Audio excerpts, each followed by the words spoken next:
3 things you need to do before you work on your evergreen course. In this presentation, you're going to learn the top 3 things you need to do before you start working on your evergreen course.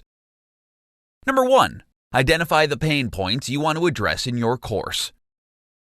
If you want your evergreen course to sell, you need to know what pain points or problems you're going to address in your course. Without it, your course is nothing. You can start by doing some in-depth research on your topic and narrowing down the pain points you want to address. Check out what your competitors are doing. If possible, try to use an angle to make your course stand out from the rest. You may be selling a similar product to your competitors, but if you're working on a specific angle, then you can use that as a selling point. You can even confidently say that your course is the only course that's addressing that particular angle or pain point.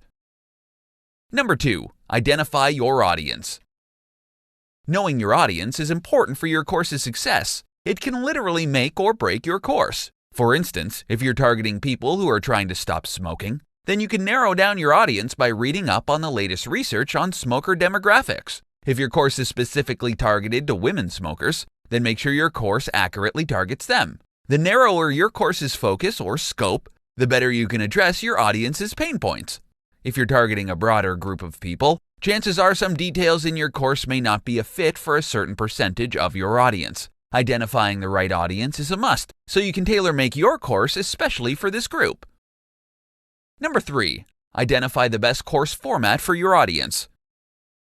Your evergreen course can come out in many different formats: ebook, video, audio, etc. Find out what your audience is like. Go by the previous examples. If you're targeting women smokers, then an ebook may be fine. However, if you're targeting older women, then a video may be a better option.